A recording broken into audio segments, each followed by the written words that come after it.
Welcome back to Golf Quest, everyone. If you've ever run or participated in a friendly Ryder Cup style golf tournament, you know that on-course live scoring can really add to the atmosphere. And if you haven't experienced that, you really should. Now, there are companies and apps that will do this for you. And in the first 13 years that I ran my Ryder Cup style tournament, we used Golf Gamebook, at least for a good portion of it. But then they took their free red versus blue portion of the app and they turned it into a paid portion. And now it probably runs me about $90 for a tournament if I want to apply for that. And I like free better. Now the Grint, which is another free app, does offer a red versus blue format. However, we tried it out last year and it felt very glitchy, didn't work for everyone, didn't update the scores properly. So maybe a year later it's been better. I don't know because I haven't checked it out a year later. However, we needed a solution that was free and that would work every time. So what I decided to do was to design our own solution using Google Sheets. There's going to be a link in the description below. If you just click on it, it's going to ask you to make your own copy, and then you have your copy and you can use it, modify it, do whatever you wish. But I'm going to show you how it's set up as is and how it looks like on your phone, what it will look like on course. So let's jump right in. When you first open the app for the first time on your phone, it's probably going to look something like this, where it's zoomed in. So you're just simply going to pinch and zoom out and get it so the gray portion kind of matches the width of your phone, like that. There you go. So you can customize the names. You don't have to do Europe versus USA. You can put your two team names in there. But I am working under the assumption that you're going to use the blue-red colors. You can modify this, but it does take a little bit of work if you want to do that. That is modifying the colors. So I've set these up. Again, you can put your own team names in there, your own players with real names, but for the purpose of this video, I've used the names from the previous Ryder Cup in real life. So you see the first match here of Jon Rahm and Sergio Garcia taking on Justin Thomas and Jordan Spieth, and everything's all white, and AS stands for all square, and you can see the match is at start, so it hasn't started yet. Now, when they get through the first hole, they're going to update the score so everyone can follow along and see how they did. So to do that, you're going to double tap on AS for all square. So I'm going to double tap on my phone, and on the bottom, a menu pops up, and simply I'm going to scroll and pick which one it is. So either it stays all square, or blue went one up, or red went one up. So I'm just going to select the blue one up option. Now, nothing actually changes. If you look at the scoreboard, it still says 0-0, and underneath in black where it says projected, it's still projected 0-0, which isn't right. At this point, it should change to projected 1-0 for Europe. And the reason it hasn't updated yet is I haven't changed the next column, which says start.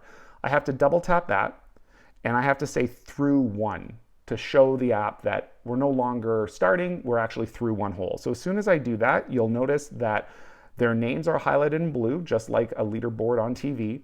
And now the projected score is updated and it shows 1-0. Now at the end, it says select end score. You do not need to touch that until the very end of the match. And it really doesn't even do anything. It's just more for if you are kind of like a stats person and you want to keep stats from year to year for your tournaments.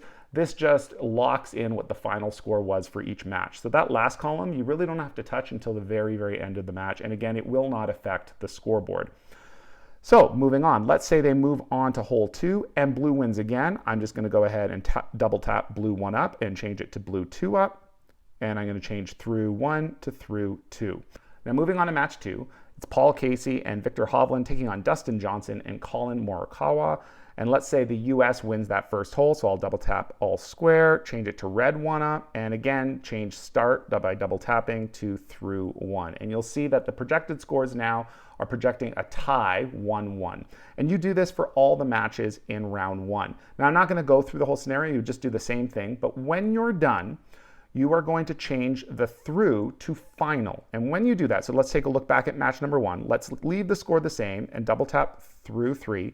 And let's say they stay 2 up right until the end and I hit final. Notice now it has actually posted an official point to the Europe board or the blue side of the board. That projected one has become an official one. And if I do the same thing for the second column through 1 and I change that to final, now we have an official tie 1-1. Is no longer just projected that way. Now, again, at this point, if I was finishing my match, I would select the score and I'm going to say how it finished. So they won 2-1. And in this match, they just won 1-up at the end. And I'm ready to go on. Now, if you're actually playing and scorekeeping, these are designed for 9-hole matches. So whenever we've played our Ryder Cups, we've done 36 holes in the same day, 4 rounds of 9 holes. Again, if you want to change that, you would have to modify this spreadsheet a little bit. But if you like the 9-hole matches, this is perfect for you. Now, in order to go to round 2 and beyond, there's no spot. It's all hidden. But at the top here, there is a green check mark. And if I tap that, the other menu disappears. And on the bottom, you'll see your tabs for round 2. And if I click on it, there's round 2. And you can see there's a title for this round 2 being 4-ball. And if I click on round 3, there it is again. There are the 2-man scramble matches. And if I scroll over, I have round 4, which is singles. And there's more spaces there for the singles because there's more single matches. And you just input the scores like that, and everyone can follow along. As long as everyone has data on their phone and they're updating as you go, you are good to go. Now, a couple of things. You are going to want to make sure that everyone playing in your group downloads the free Google Sheets app to their phone ahead of time, and also that they've signed up for a free Google account. These are 2 things that you need in order to edit and therefore update scores live so everyone can follow along. Now, there are a couple other things that you need to do in order to make this work. And it's probably best to do it actually on a desktop or a laptop. So if you open up the Google Sheet, you're going to want to share this by clicking on the share button at the top. And then it says general access. You're going to want to click restricted and change that to anyone with the link. Click that. Now over beside it, you're going to click on viewer. And you're going to change viewer to editor. And it's going to update. Once it's updated, you're going to click on copy link and then done. And then you're going to take that link and you're going to send it out either in an email or text or whatever. And that's the link that you're going to send to the people who are playing in your tournament that will give them access to this sheet. And if you send it out ahead of time and give them time to play with it, they should be ready to go for the tournament day. Now, the only caveat here is that in this particular setup, anyone can change anyone's score. So as long as everyone understands that you should only be tampering with your own score, everything should go smooth. And really that's all there is to it. Now, if you want to get into some of the editing and changing, maybe you want to add some columns or you want to change colors or those kind of things, you can go ahead and click on these double arrows at the top that hide some of the columns that are doing the calculations. And then when you click on these individual cells, you can see the coding that goes into it. And if you just spend a little bit of time looking at these cells, you should be able to figure out what's going on pretty easily and make some adjustments. Hopefully this is helpful to you. And if you do run your own tournament or you're planning on one, leave a comment below and let us know what kind of tournament you run. I know ours is a pretty wacky tournament. We combine like multiple games into each 9 holes, so there's a lot going on. Tell us a little bit about what you do and what you run, and we'd highly appreciate it. Also, if you wouldn't mind hitting that like button and subscribe, really helps with the channel. Thanks so much, and we'll see you next time on Golf Quest.